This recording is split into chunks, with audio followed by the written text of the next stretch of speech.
This is a picture book story called Calico the Wonder Horse.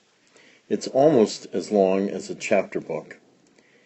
The subtitle of the book is The Saga of Stewie Stinker. It's a story where the pictures were drawn by the author. Her name is Virginia Lee Burton. When we turn the pages, you will hear this sound at the end of every page. Way out west in Cactus country, there was a horse named Calico. She was pretty, but she was really smart. She was the smartest, fastest horse in all of Cactus County. She could run like greased lightning, and she could turn on a quarter and give you back 15 cents in change. She had a long and sensitive nose. She could smell like a real bloodhound.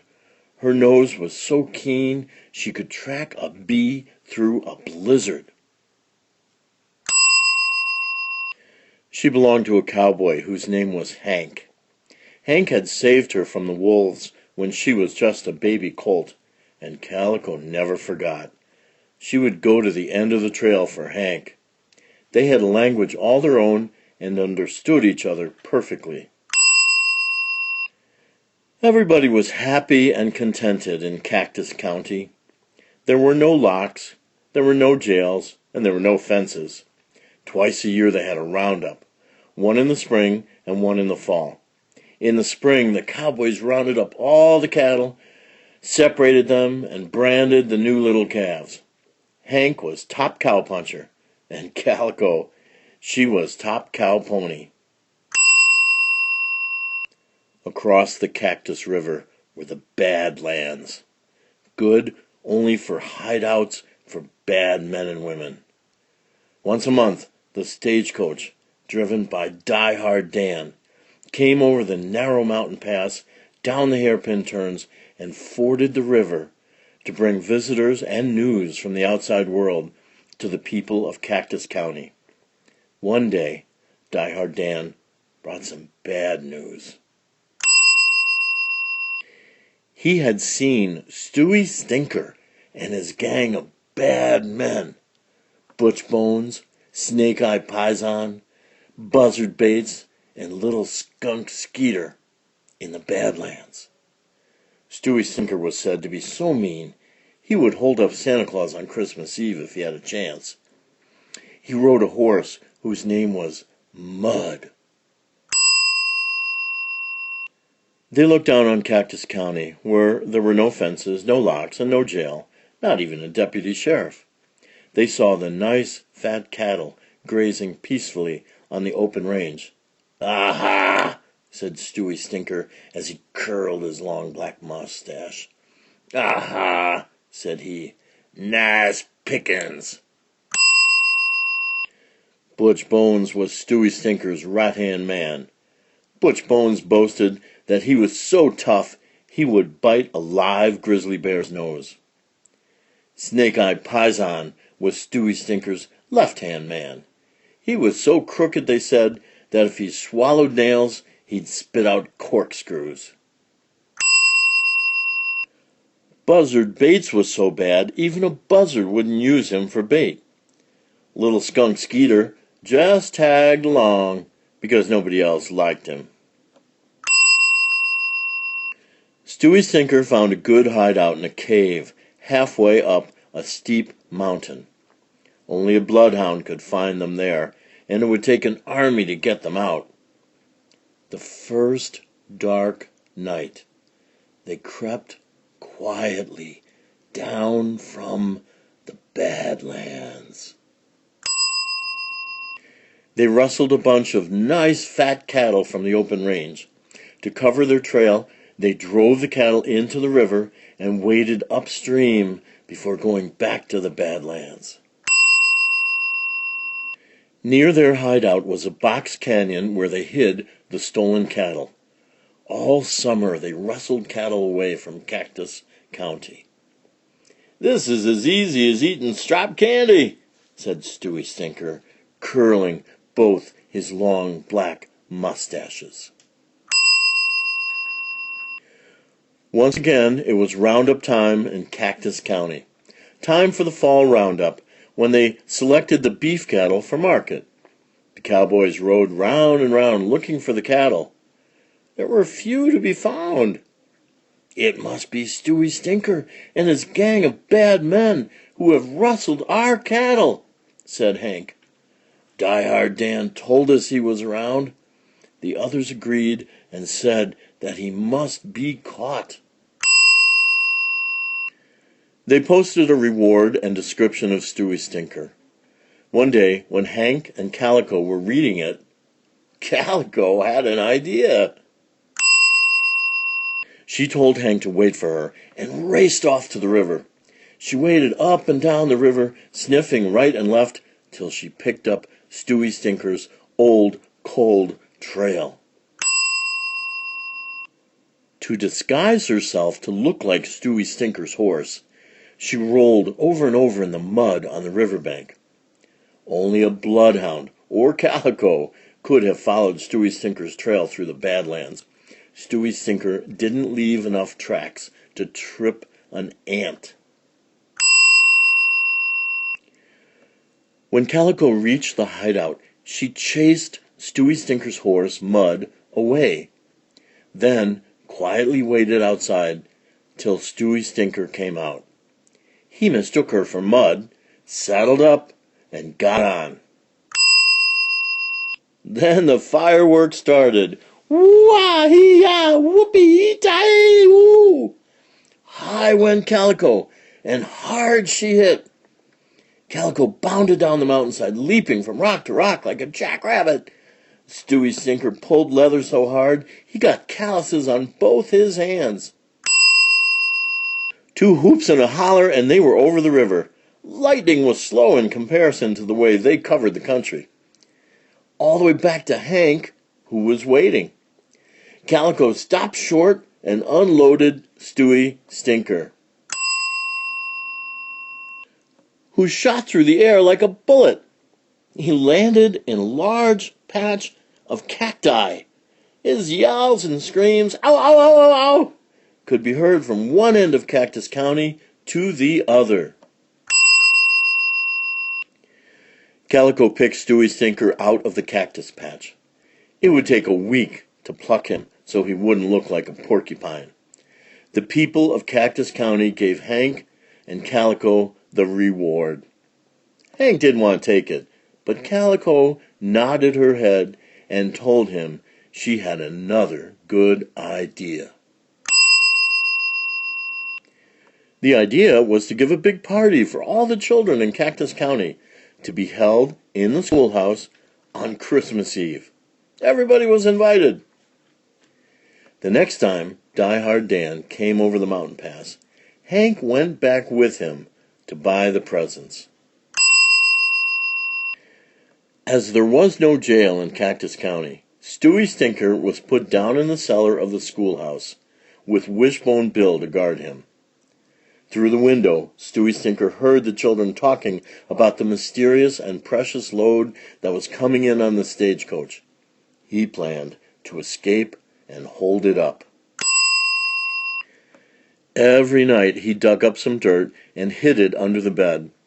In the daytime, he covered the hole with his hat. He was digging a tunnel out of the schoolhouse cellar. The night before the stagecoach was expected, he dug the last bit and crawled out.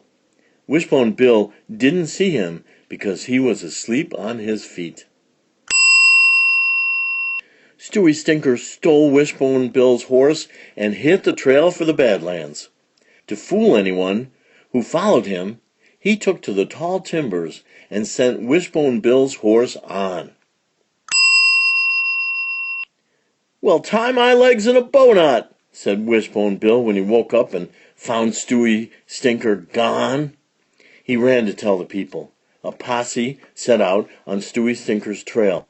The trail was plain to see. Calico saw the posse go by and raced after them. When they came to the tall timbers, Calico stopped, lifted up her long and sensitive nose, and sniffed. She picked up Stewie Stinker's tall trail through the timbers and followed it. But the posse kept right on following the tracks of Wishbone Bill's horse. Stewie Stinker, back in the hideout, told his men of the mysterious and precious load coming in on the stagecoach that night, and his plans to hold it up in the narrow mountain pass. Calico, hot on Stewie Stinker's trail, got there just in time to hear the plan. She had another idea, but first she must find the stolen cattle. There was no time to lose. Meanwhile, back in Cactus County, everybody from the oldest to the youngest had turned out for the party at the schoolhouse. Everybody but the posse, who were still out there looking for Stewie Stinker. They came in their best Sunday go-to-meeting clothes, in buggies, in buckboards, and in wagons. For weeks, the various families had been baking cakes and pies and donuts. Hank, off in the city, had bought hundreds of presents for the children. The stagecoach was loaded high. They got started late and knew they would have to hurry. As they neared the Badlands, the sky grew blacker and blacker. Die Hard Dan cracked his whip and said, "Looks like a real goose drounder. We better get out of these mountains and across that river before she breaks, or we'll have to wait a week." Meanwhile, Calico had found the box canyon, filled with all the stolen cattle. She let down the gate. Just then there was a blinding flash of lightning.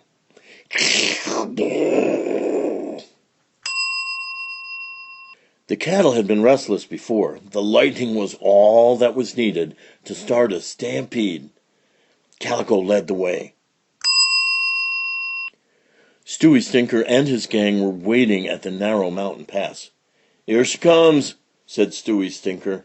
"Take your places, but hold your fire till I give the word."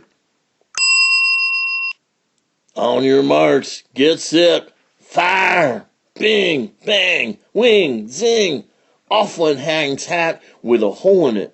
Off went Die Hard Dan's hat with another hole in it. "Whoa!" said Die Hard Dan. "Reach for the sky," said Stewie Stinker, and Hank and Die Hard Dan reached. "I wish Calico were here," said Hank. "Look!" yelled Skunk Skeeter.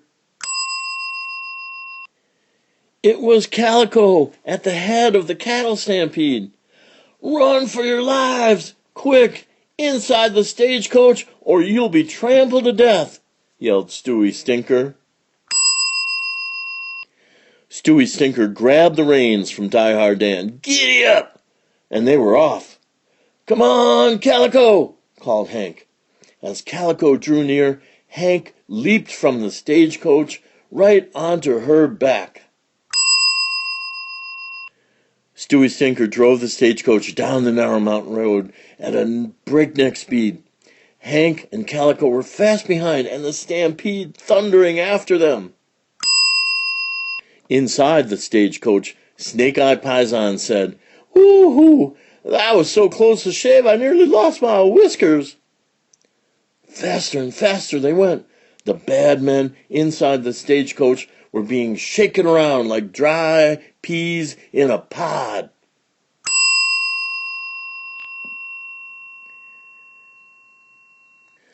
"Bop, bang, bump, crack! Ouch, my head!" wailed Butch Jones as he hit the roof. "Ouch, my nose!" cried Buzzard Bates. Poor little Skunk Skeeter couldn't say anything because he was underneath them all. Faster and faster they raced. There was a sharp turn ahead. Stewie Stinker reached for the brake. Oh, too late. One wheel went over the edge. Die Hard Dan on the near side leapt to safety. Then, over they went. Hank and Calico saw them go and slid down the mountainside to look for them. They found Stewie Stinker hanging up in a tree by his gun belt. Hank took the gun away and unhooked him. The stagecoach and horses had landed safely, without a scratch. But the rest of the bad men were nowhere in sight. Hank went to the door of the stagecoach and said, "Hands up." No answer. Stewie Stinker looked out the window at the rain and laughed to himself. "We ain't caught yet. That river will be flooded in a few minutes and no one can cross it for days." Hank and Calico knew it, too. There was one chance that they could make it, and they must take that chance. Then the cloudburst burst. It rained so hard and so fast that if you opened your mouth, you'd be in danger of drowning. The cattle slowed down and safely crossed the river. They left the road, skipped the hairpin turns, and slid straight down the mountain. Calico did know how to save the day. With her in the lead, they left the road, skipped the hairpin turns, and they slid straight down the mountain. Closer and closer came the wall of raging water, however. Higher and higher rose the river. "Hurry, hurry, hurry!" At the edge of the river, the stagecoach horses were frightened and refused to cross. Hank grabbed the lead horse reins and pulled them in. Closer and closer came that wall of raging water, closer and closer. Higher and higher rose the river. They had to hurry, hurry, hurry, hurry! Oh, they just made it, and they raced on to the schoolhouse. On the way, they passed the cattle grazing peacefully on the home range. The storm was over. The moon came out. It was a beautiful night. When they got to the schoolhouse, the children ran out to greet them and danced around Hank and Calico. "What shall I do with the bad men?" said Hank to Calico. Calico had another good idea. "Come on, boys," said Hank, taking Calico's advice.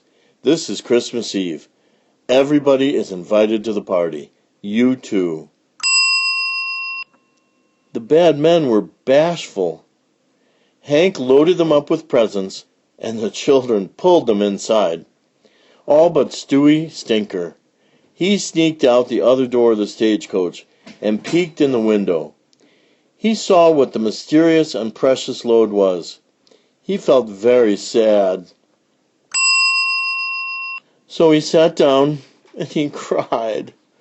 "Oh, I didn't know I was that mean, holding up Santa Claus on Christmas Eve. I am never going to be bad anymore." Calico found him and persuaded him to go inside and join the others.